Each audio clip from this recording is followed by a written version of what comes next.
Ba'al ken chatzot. Mamtik dinim. What's the purpose of chatzot? Mamtik dinim. That you're going to sweeten the judgments. Ki mishabrim et hashena, because by breaking sleep, shebechinat mita, which is the concept of 1/60th of death, right? So shena is keneged death, which is keneged tavot mamon. Which, why is this such a big deal, and why is this called death? Kafira, because it's keneged kafira. So now we look back and we say, why are we having so many struggles in the world? We know that there's only terrible decrees that come down when Hashem is angry. And we know the Torah says that Hashem is angry when there's avodah zarah, but nobody's doing avodah zarah. Or are they? Not knowingly they are. Very good, Barry. They don't call it avodah zarah. Beautiful. Not knowingly they are. And what is the reason, Barry? It's called? What's it called? iPhones. What's it called?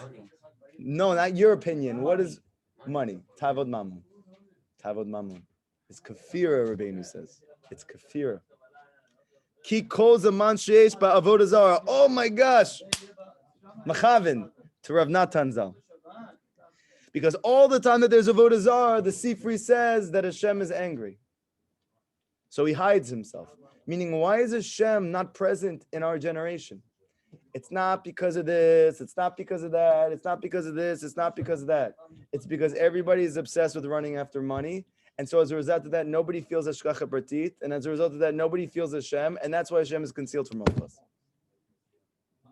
But by getting up at Chatzot, makimin et Emunah, you establish Emunah. Why?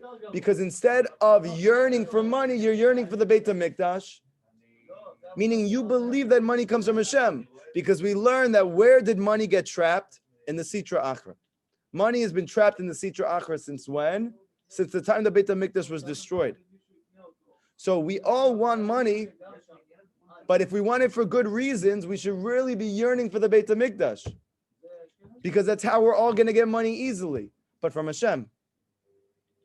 You see? So how do I establish my Emunah?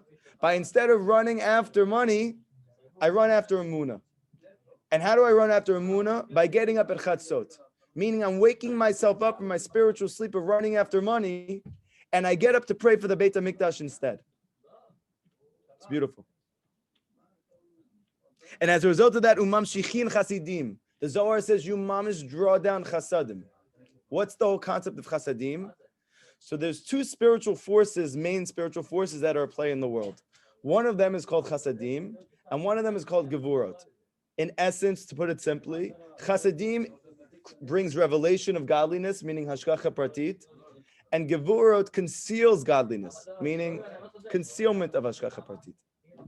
So when you do tikkun chatzot, you draw down chasadim from the spiritual worlds, meaning you give yourself the ability to experience a gilui of Shem that day.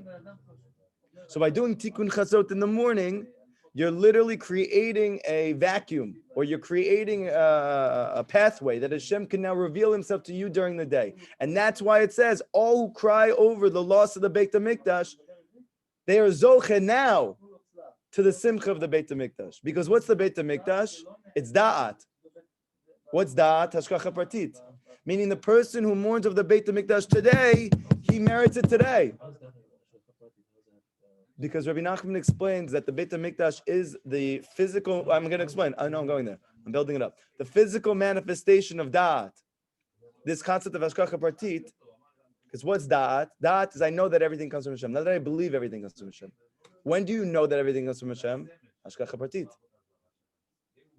When you literally experience that it's from Hashem, you experience it. It's not that you believe in it, you experience it. When you experience it, that's called hashgacha pratit. To experience hashgacha pratit is called da'at. That's why we say chonein da'at, because it's a gift. You can't acquire da'at. It's not like I go study for my test. It should be though, because it's knowledge, no? But it's not the type of knowledge you imagine. It's experiential knowledge, meaning hashgacha pratit. And where is hashgacha pratit revealed in the most intense, most concentrated way? Beit HaMikdash. And that's the reason why Chazal they're saying that you have to mourn for the Beit HaMikdash, like you don't even know. I remember I saw 2 years ago, I think, or 3 years ago, Chazak had an event, and Rav David Yosef came. No, it was Rav Yitzchak Yosef. One of them, one of the Yosefs. And he was the last speaker. Who was it? David. And everyone gave these eloquent speeches, and they had these beautiful drashot, and they had these beautiful, and it's very moving, very funny, very this. Rav David Yosef comes, the son of Rav Avadi Yosef, with broken English. Probably didn't sleep all week. And he literally gets up there and he doesn't say anything besides he starts crying and he says, Beit HaMikdash, Beit HaMikdash, Beit HaMikdash. And I just started crying. It was the most powerful thing for me by far, because you saw how real it was for this person. He literally was living with this reality that we're talking about all of these nice speeches and all of these schmoozes to try and boost your Emunah and try to do this. And he knows we wouldn't have any of these conversations about Shalom Beit, about lack of money, about issues in Klal Yisrael if we had Beit HaMikdash. Because Beit HaMikdash is the complete revelation of God in the world. This is the reason why David HaMelech was obsessed with building it. His whole life, he was trying to build the Beit HaMikdash. And that's why he was so pained when he couldn't in the end. Because the Zohar says the entire creation of the world was for the sake, like the Tanya brings down, to have Hashem, to have a dwelling place below. Meaning up there, you see him everywhere. Here, he's concealed. But Hashem wants ultimately that there should not be a concealment of him here. That he's revealed down here just like he is up there. And how does that happen? Beit HaMikdash. At the present time, we don't have Beit HaMikdash. When we mourn for it and we cry for it, do we become the vessel itself? Yes, you become the vessel itself to experience the Beit HaMikdash that day. You become the vessel to experience Da'at, because the entire ability to draw down Da'at, meaning Hashgacha Pratit, is first by Emunah. Emunah is the vehicle for experiencing divine consciousness, Hashgacha Pratit. Because when you mourn over the Beit HaMikdash, that means you believe in the Beit HaMikdash. And by believing in the Beit HaMikdash, you draw down the Beit HaMikdash.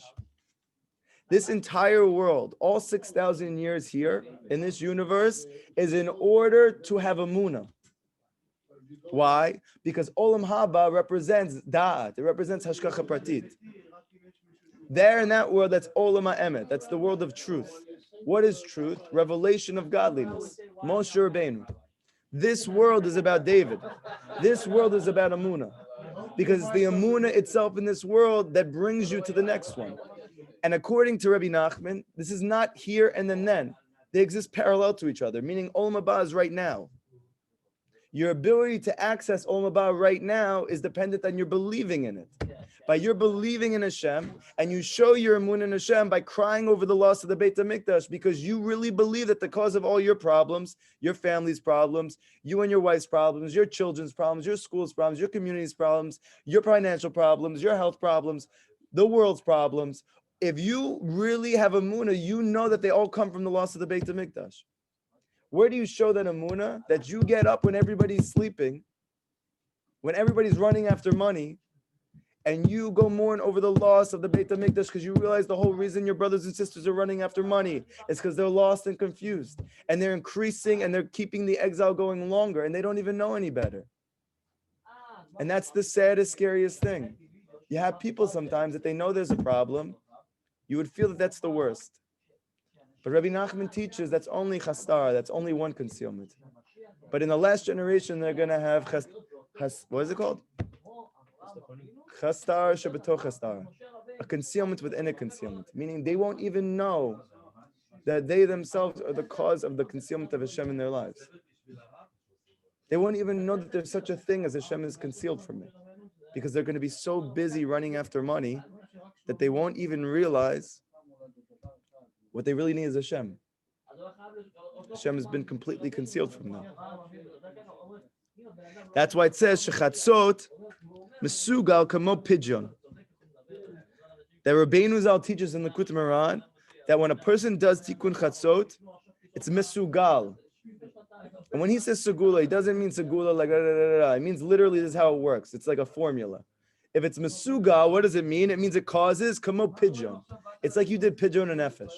And Rabbeinu Zal teaches in the Likutey Halachot that when you give pidyon and nefesh, sometimes pidyon and nefesh is the only thing that can remove you from your problems in your life.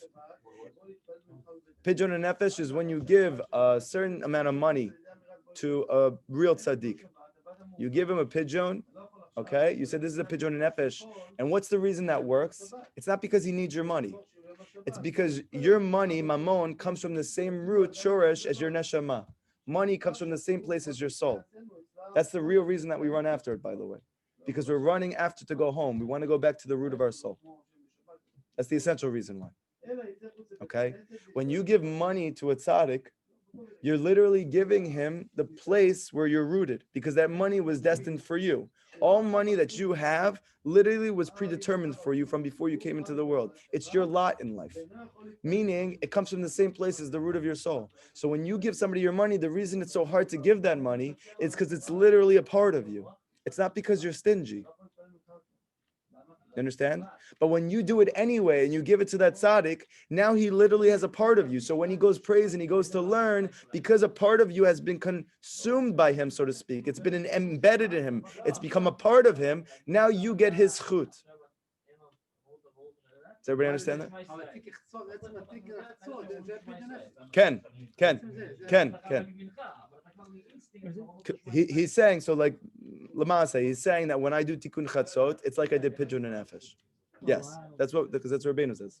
This is what Rabbi Nachman says in the Likutey Halachot. This is one of the reasons why, by Rabbeinu's students, there's like a few ikar things. There's a few things that the real, like so to speak, hardcore students of Rabbi Nachman, they do every single day. One of them, as you know, is Hibodadut, and the other one is tikkun chatzot. I'm sure they all get up and do tikkun chatzot. Yeah, no. So I was there. We just right before Corona started. We were there. They were just finishing something. Wow. Yeah. I'm sure as a yeshiva, they always every rest of yeshiva does tikkun chatzot. What? Is there a rest of yeshiva here? Rest of the yeshiva right by the Kotel. Oh, it's like literally where the there. Arabs are already. Yeah. The serious Kotel over there. So it's like doing pidyon and nefesh. So you can look it up after. Look it up after. Come on, pidyon. Come on, pidyon daika. Like a pidyon specifically. Why? Ki a pidyon hu bechina tzedakah. Because pidyon is the concept of tzedakah. And Rabbeinu Zal says, how can a person cool off his desire for money? How can a person... Oh, so we said that. By fixing the Brit... Mourning the Beit Hamikdash. By fixing the Brit... You're making a mistake. You shouldn't do that. You're making a mistake. Ask him if you come back. Say you have an emergency and come back in half an hour. Hashem's going to bless you, by the way. You don't even know. 100%. 100%. That's called learning. Yes, it does. That's called learning Torah b'koach. You'll see when he comes in tomorrow. Tell us what happens with whatever's going on. What do I say? Sorry, an emergency came up. I'm going to call you back in half an hour. I have people that want to do sessions with me this time. Yeah. I said, I'm sorry, I'm busy. You always get blessed from it. Every single time that I have something that's actually I need to do spiritually, and I go, I have to do it. I'm so sorry. Hashem always blesses me. Always blesses me. Okay? So what is the ability for you to be Shmir Tabrit? Meaning, it sounds like it's very hard because we're saying it's not even just not wasting seed, which is already hard enough. It's everything else. It's everything. Half an hour. It's everything. It's everything. So Rabbeinu Zal teaches in the Likutey Halachot. So how am I able to ever get to the point that I can actually be Shmir Tabrit? He says by giving tzedakah. Oh. Why should tzedakah help you with the Brit? What does tzedakah have anything to do with the Brit? Hey, you have to go somewhere else. Yeah, thank you. Don't be sorry. Just don't do it anymore. Okay, what does tzedakah have to do with the Brit? So I'm going to teach you something very deep right now. You ready? Reconnecting the pipes. Beautiful. Reconnecting the pipes. Sure. But for the people in the audience who need like something a little more to chew on, okay, tangible. So I'm going to, yes. Yeah, for sure. Like myself. Yeah, and Ellie. It works like this. When you waste seed, Hashem gave you potential, and you have no greater koach than in the Yisod. Because we're saying that if you're able to be Shmir Brit, you can literally do supernatural things. You become like a superhero. You draw down Hashgacha Pratit on you all the time. And literally all shefa runs through you before it goes to anybody else. That's why everybody went to Yosef in Mitzrayim. So it's pretty good, no? Okay. So when you give that up, not because you don't want to, not because you're a bad person, you might be the best person in the world, you might be the greatest person, the nicest person, you might have the greatest potential to help and uplift everybody, but Lamasa, Rabbi Nachman says, is the hardest test of any man their whole life. So you can't avoid it. So, but you wasted that potential. Lamasa, in the end, you wasted that potential to do that. So how can you rectify? You can only rectify the way that you broke it. Meaning you wasted potential, or you wasted seed. Let's use seed properly. Because money is called seed in the Torah. Zera. So when you give money that you earned, so as a result of that, it's like you took that seed and you used it properly instead of wasting it. Do you understand? It's a complete parallel. Instead of me physically wasting seed, I am now rectifying that by using seed properly. So Rabbeinu teaches that the way to be shmirat brit is by giving tzedakah to the tzaddik, because he says that the tzaddik is like fertile ground. Because he's humble like the ground, he has nothing of himself. He's only going to use whatever you give him in order to bring everybody out of depression, out of sadness, out of anxiety, out of struggling. And you give him your parnasa. It's like instead of wasting seed, you properly used your seed. And that's the tikkun. So Rabbeinu says by doing tikkun chatzot, it's like pidyon. So Rav Natan says like pidyon mamish. Why? Because pidyon is tzedakah. So by doing tikkun chatzot, it's like I give tzedakah to the tzaddik. Understand? Spiritually. But you still have to give physically. That's another thing, yes, for sure. How about you take the car service to shul to pray? Does that count also? You're giving of yourself? Like you're paying for Uber, right? Yes, but that's not giving tzedakah to the tzaddik. That's for you. The whole concept of tzedakah is it's not for you. Once it's for you, it's not tzedakah. It's selfish. When you stop wasting seed, is it a physical thing that it gets easier, or it's a spiritual thing? It's a spiritual thing. It's strictly that? Yeah, it's not physical. By physicality, you should be on it the whole life. And the desire is broken because it's no longer a part of your system? Because Hashem gave you the greatest rachamim and extricated it from you because of your toiling, because of your suffering, because of your struggling and your trying and your, But when a person gets tzedakah, right? yeah. And it makes him feel good, right? That's fine. Does that mean he's selfish? No. We're not talking about that. No, the whole essence of tzedakah is I'm giving of myself to someone else or to something else. What's the essence of tzedakah? Let's say you didn't have physical money. Let's say you're fresh out of school. You haven't yet Been in the world. So you mamish don't have money, but you just learned this teaching. So what? Now I can't keep my brit because I can't give tzedakah. So you can give the essence of tzedakah. And that is by giving of yourself, whatever you do have, to a higher cause, then you have achieved the essence of tzedakah. You're not going to achieve tzedakah mamish because you can only do that with money, but you achieve the essence of tzedakah. And the essence of tzedakah is I'm giving of myself to something else. So for instance, if you know a person that he is trying to go lift up Klal Yisrael, and he needs, let's say, a ride to get from here to the class, and you give him a ride, that's like giving tzedakah to the tzaddik. You understand? You give of your possessions. Or let's say you can't even do that because you don't have a car, and you still live with your parents because you're Bukharian. Okay? So now what do? You can literally bring people to the class. If you bring people to the class, that's like tzedakah. Why? Because what would that tzaddik be doing with the money you gave him? Trying to expose it to more people, to help more people. So he'd be using it for that purpose anyway. You have the koach to do that. So no matter where you're holding in your life financially, you can still makayim this madrega of tzedakah to the tzaddik by wherever you are. Whether it's by bringing people to the class, whether it's by helping with your own possessions, or if you have the schut and Hashem gave you parnasa, that you do it with your own parnasa. Okay? And what happens when you give tzedakah like this? Shaber tavot mamon. This is the only way that you can break your taiva from mamon, by giving tzedakah. Because he says that by giving tzedakah, you cool off the taiva.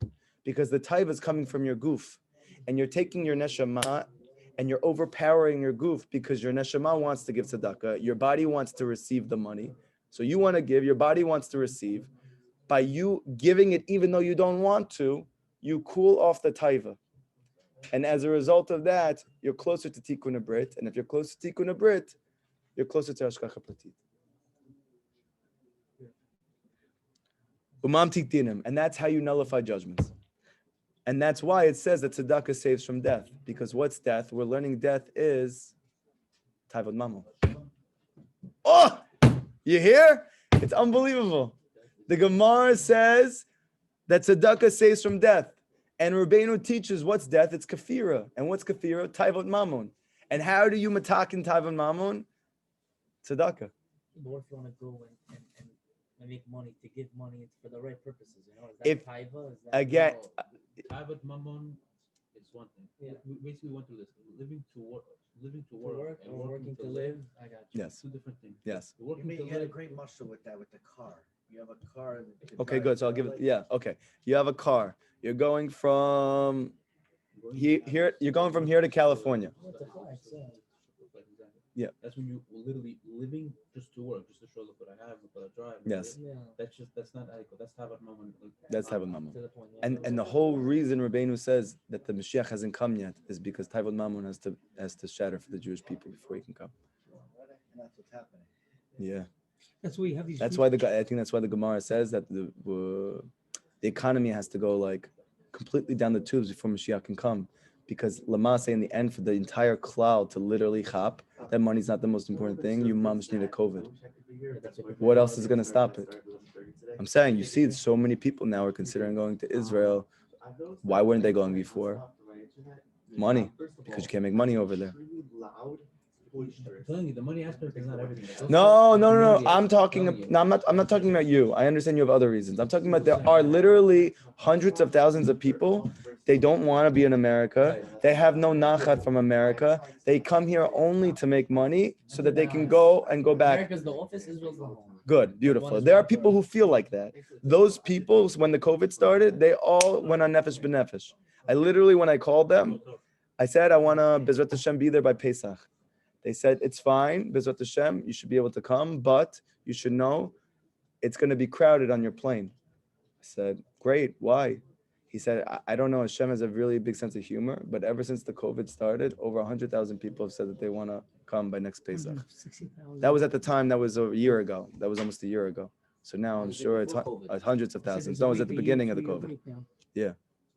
There's a 2-year wait. Okay? Their own planes, though. V'chen chatzot et shvirat hashena. And we're saying that desire for money is death, it's connected sleep. So how can I break that taivot mamon? I can literally just get up from my sleep and do chatzot. By getting up from my sleep and doing chatzot, it's like I gave tzedakah, which cools off mamon. You understand? It's a very deep analogy he's bringing. I have an ability, no matter what my money situation is, to shatter my desire for money by getting up at chatzot and praying for the Beit Hamikdash and mourning over the They fact said that it's not the here. person that does that, his prayers are answered. Well- And he definitely has all of Good. guaranteed. That's also. But we want to get down to the mechanics of why it works like that. What's actually happening for that person. So Good. beautiful. Sha'ayadeh zeh mamtikin dinim. And this is how we nullify dinim. So Baruch Hashem, thank God, we finished our second halacha. We're going to start the third one now. We got to go from one to the next. Okay? Baruch Hashem, we finished 2 halachot. But I want to tell you something. The way that the tzaddik saves your life is not just by hearing these things and flying. The way is that you take what you just learned and you mamish go pray to Hashem to makayim what you learned. Whatever you just learned, you go ask Hashem in your hibodedut, Hashem, please help me to experience what I learned today. That's when it changes your life. Because as long as you just learn it, this Torah exists in potential for you. But when you pray to Hashem, Rabbi Nachman says you create kelim, you create vessels. Because Torah is or, it's light. Light doesn't exist in reality. It only exists in potential. You need vessels, kelim, to bring down the or. The kelim are the words that come out of your mouth. People say to me, what do you pray about in your hibodedut? The main place of your hibodedut should be taking the Torah that you're learning and dafka from Rabbeinu and turning it into tefillah, heartfelt prayer. Turning from your heart, meaning how does this apply to you? How does this relate to you in your personal life? Take what you learned, bring it into your own words. You create vessels to be able to experience the Torah in your life. And this is how Rabbeinu changed my life. And this is how Rabbeinu changes everybody's life. Learning the Torah itself will take you out of, let's say, sadness. It'll take you out of atzmut. It'll take you out of teva. But for you to actually literally live it and experience it and not just believe in it theoretically, That comes with literally praying to experience what you're learning. So when I do my bodadut, I always say to Hashem, please help me in my life to only be able to rely on Hashgacha Pratis Good. and not have to rely on Teva. Is that what you mean? Good. And you know what happened? Hashem answered that prayer. By the next Torah that you learned, he taught you how to actually get the Hashgacha Pratis by breaking your taiva from Mama. Yeah. You understand? Yeah. You So can't. he's going to trail it Yes. and give you what you need in order to understand it completely. Right. As Benjamin Roberts beautifully said once, and I think he heard it from somebody else, Hibodadut is you talking to Hashem, and the Torah is Hashem speaking back to you. Mm. Meaning you ask Hashem for whatever it is that you need, and if you say it from your heart and you really mean it, Hashem will show you specifically in the Torah the Tzaddik the answer to your prayers. If you do not realize that that's the dialogue, you're going to miss it. Meaning he might be praying to be able to live with Hashgacha Pratit, but not realize that the next lesson in Likutey Halachot is literally the answer to that prayer, and not have the gratitude as a result that Hashem literally answered him. You understand? But if you realize, wow, Hashem answered me through the next lesson, then all of a sudden you see the Hashgacha Pratit itself right away, right over there. And it gives you more chizik and more strength to go back to the field and to go pray. Okay. Yikaber kariya mo b'boker. You need to strengthen yourself and stand up in the morning like a lion. Shehehu me'oreh shachar. You need to arouse the shachar. Al pi Torah v'yesev Elokim. Ein sham. Okay, so now Rav Natan is going to bring another lesson of Kutimra. This is Samch Bet. K'mavor sham sheyesh chiluk ben akushot. There are differences between questions that people have about Hashem and spirituality and life. There are the type of questions that Jewish people have that you can understand, and there's an answer to that kusha that they just haven't gotten the answer yet. You understand? A lot of times people, especially Bali Tshuva, us, but everybody, has questions. We have questions. Why does Hashem do that? Why do I have to go through these things? What's really the benefit of this? Sometimes those questions, they have answers. There's an answer. Like it says in Pirkei Avot, know what to answer the person who asks. Know what to answer the apikourses. Right? But we're learning from this. Rabbeinu teaches that the apikourses is not just the person out there who's a self-proclaimed atheist. The apikourses is the part of yourself that doesn't believe in Hashem. It's the part of you that still has trouble really believing that Hashem is the one who's doing everything in your life, that what he does is good for you. That's the apikourses inside of you. So when Pirkei Avot says, know what to answer the apikourses, Rabbeinu teaches on a deeper level, it means know what to answer the apikourses within yourself. Get those answers for that part in yourself that's having trouble believing. That comes from the tzaddik. You get that from the tzaddik emet. Okay? Kia emet, because in truth, ma shigbil Hashem yiparach shesecha anoshi yuchal lavin. Because in truth, what that is, he created a boundary, Hashem yiparach, to understand man, that he's able to understand who mitzvah gedola. This is a mitzvah gedola. Lechader haseichel. Lechader haseichel. To sharpen the mind, la'avina davar abaro, to understand the matter in its clarity. Meaning, there are certain things that Hashem did give us explanations for, and we actually have a mitzvah gedola. No, so Rabbi Nachman says there are three things that are a mitzvah gedola. So listen to this. 3 things Rabbeinu says are a mitzvah gedola. The first one is obviously the one that everybody knows: to be b'simcha tamid, to be happy always. This is a mitzvah gedola. There is another thing that nobody says that he said, because why? That would shatter everybody's preconceptions about Rabbi Nachman's students, that they're busy dancing on cars. And that is, he says it's a mitzvah gedola. For anything that you can understand, you must try to understand to the best of your ability. Rabbeinu says there are 2 types of questions we're going to learn. One of those types of questions are questions that have answers. He said, for those questions that have answers, you need to do everything you can to clarify what those answers are.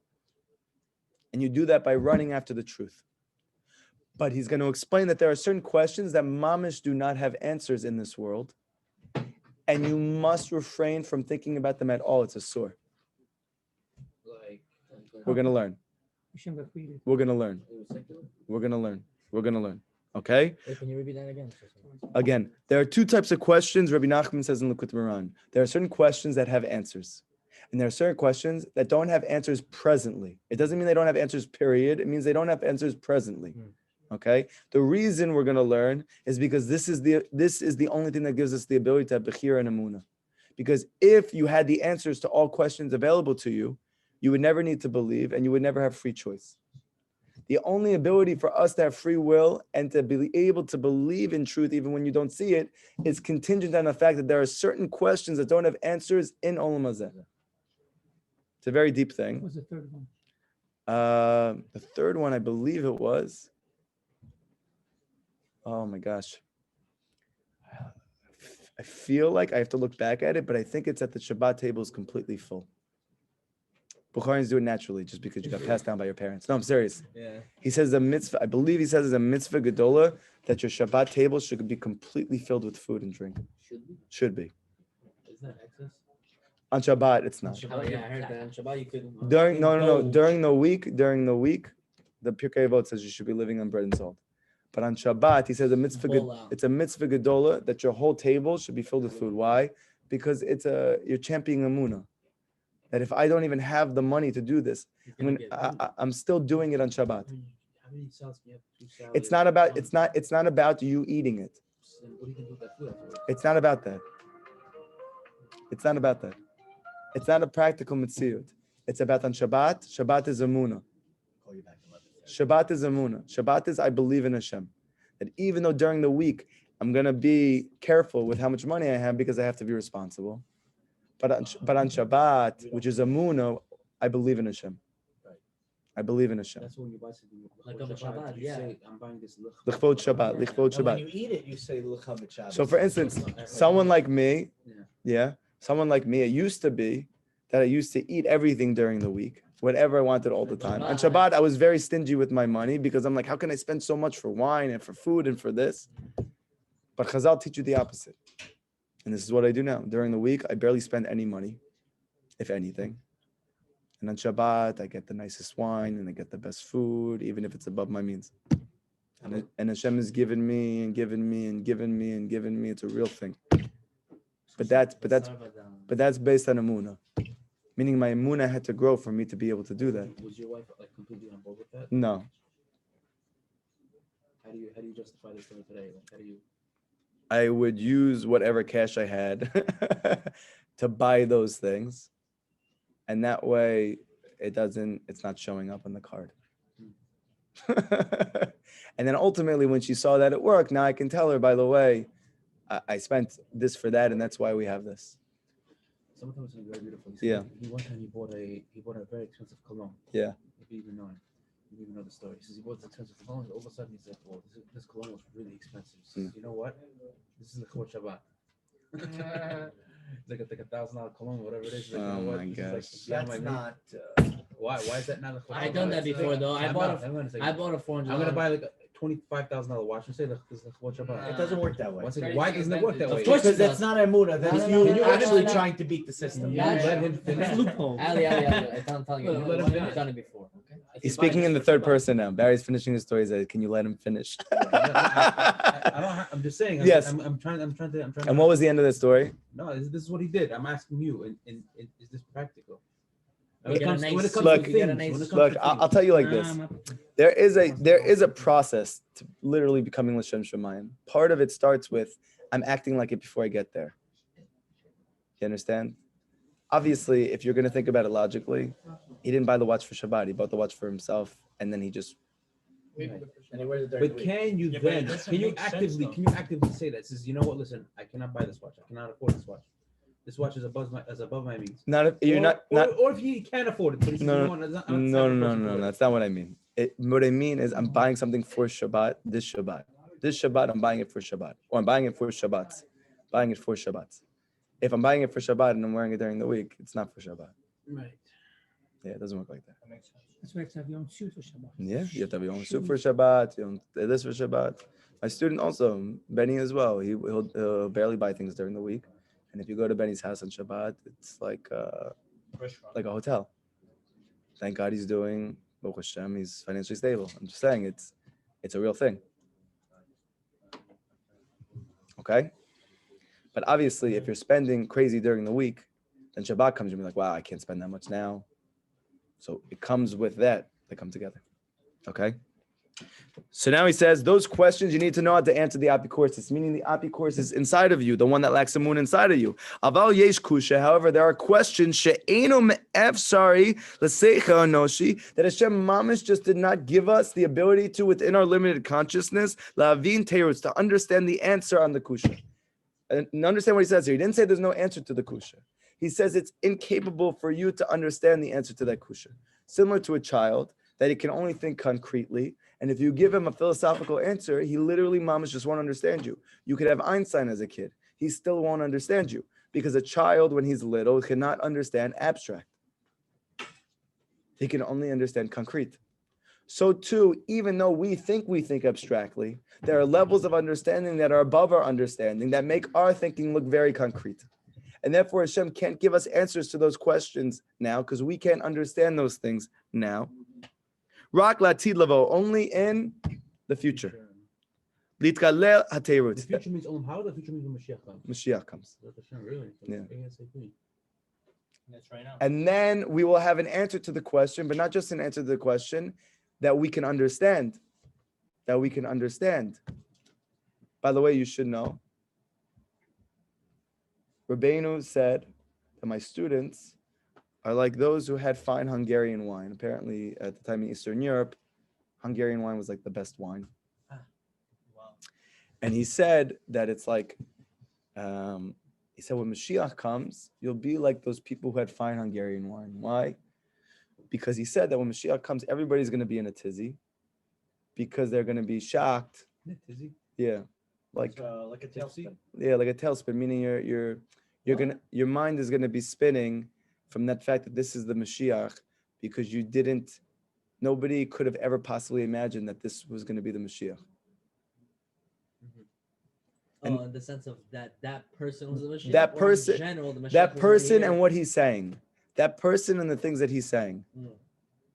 And Rabbeinu says that in the end, everybody's mind is going to be spinning. And they're going to have no yeshuv da'at from it. He says the only people who will have complete yeshuv da'at when Mashiach comes will be my students. Because they already have tasted that wine. And he gives the mashal of fine Hungarian wine. Fine Hungarian wine. He says, because if a person comes to that person who's already tasted it, and he gives him, let's say, another nationality's wine, he goes, "Oh, this is the best." Bukharian wine. Yeah, I had that. Wine. I had that once. Yeah, they give him Bukharian wine, okay? But you had fine Hungarian wine. Right? So you taste it, and they go, "Oh, this is the best. You need to buy this. I got this from this country, imported from here. The finest wine, the best producers, the best this, the best weather, the best climate, the best notes, and whatever nodes and whatever else is going into the best hashkacha." But you're gonna say it's not Hungarian wine. So he says that my students, though, they're not going to be caught off balance because they already heard all these things. You know Ellie's Hungarian. I'm also a little bit Hungarian. You do? Yeah, that's where our humor comes from, And that's why we're friends. And and that's why we make fun of you, and we understand each other in it. So Okay. gonna have Hungarian wine. Yeah, Barry's gonna press on the grapes. with his- Yeah. And also you should know. That'd be such a funny video. Also, you should know, Rabbeinu said something else, which obviously these things need to be contemplated. You should know they're not coming from ego. He had no ego. He just said things because they were true. And he said, the only difference between me and the Mashiach is that nobody listens to me and everybody will listen to Mashiach.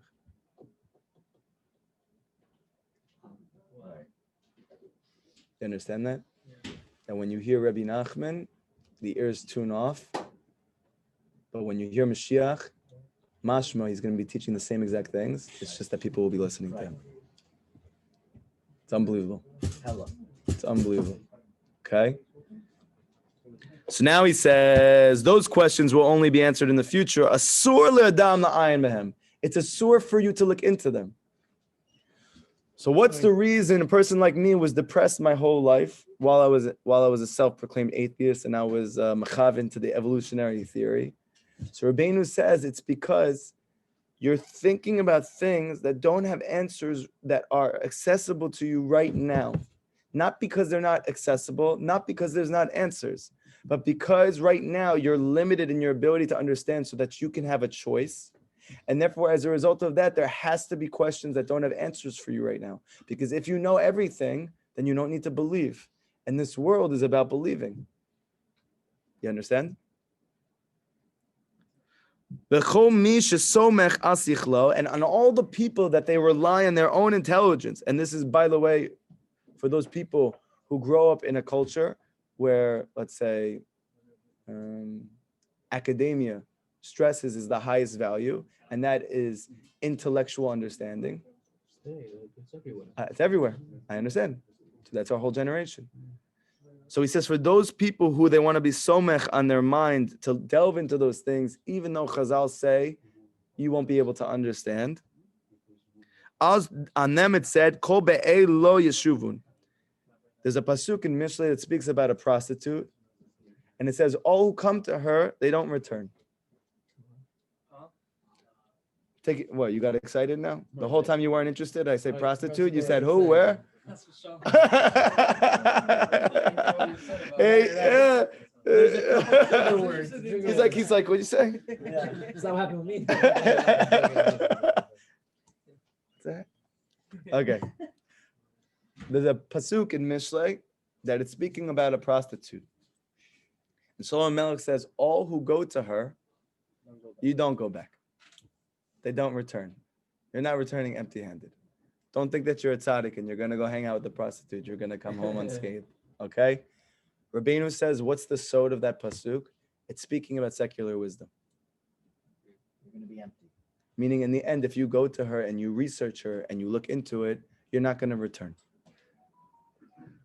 That's why in the story of the lost princess, by the way, I don't know if you guys have seen it. No. You got to read it. You have to read it. The Shabbat, please. I beg you, read it the Shabbat.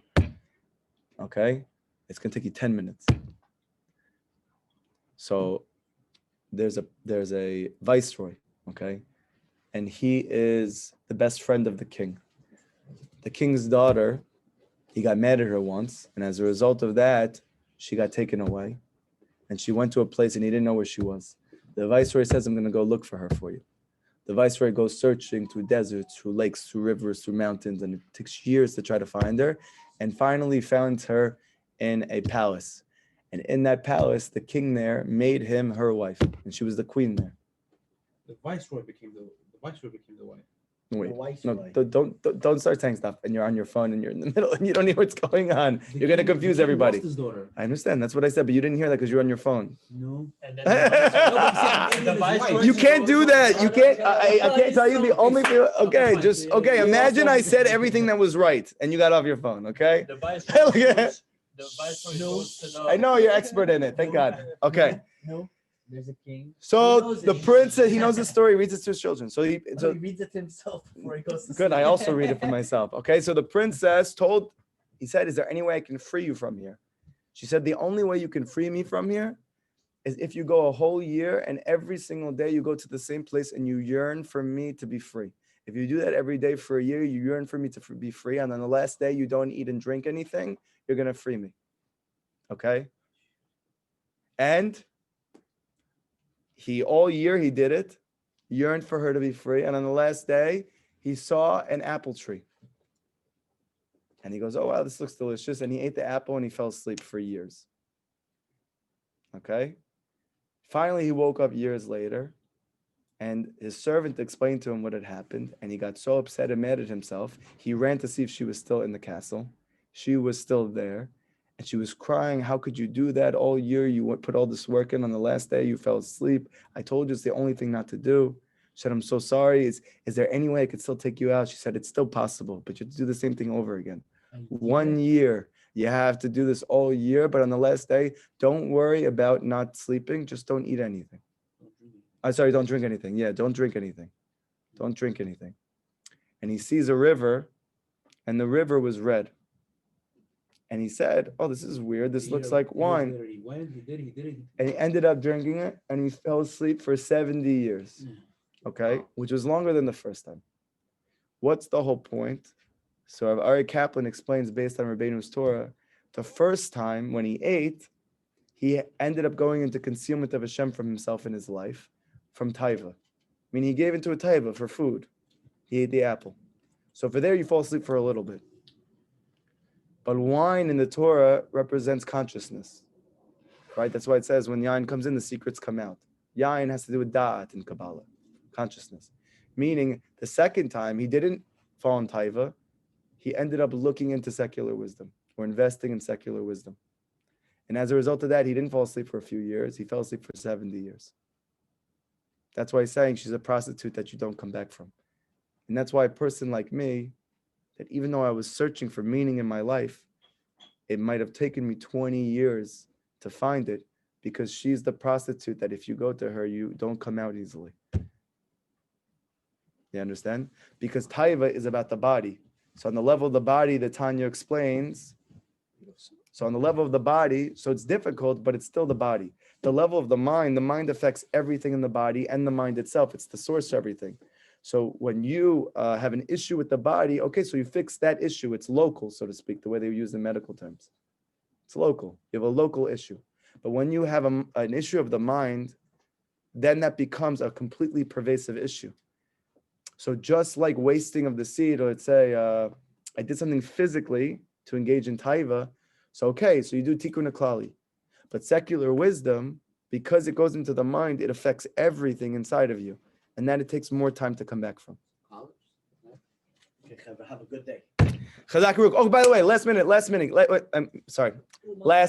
Tonight, we usually do a kumzitz, okay? Tonight, we weren't able to get Daniel alone. As a result of that, I made a decision. I want to continue Likutey Mourning tonight. So for anybody who wants to continue the lesson tonight, we're going to continue tonight at 9 p.m. here, okay? And also, I want to finish it before we go to Uman for Hanukkah. Bezrat Hashem should give you chizik if you want to come. Everybody have a great night. Are we doing anything Saturday night? I don't know. We're gonna, yes, Saturday night, talk to Mike. Okay. Talk to Mike. Talk to Mike.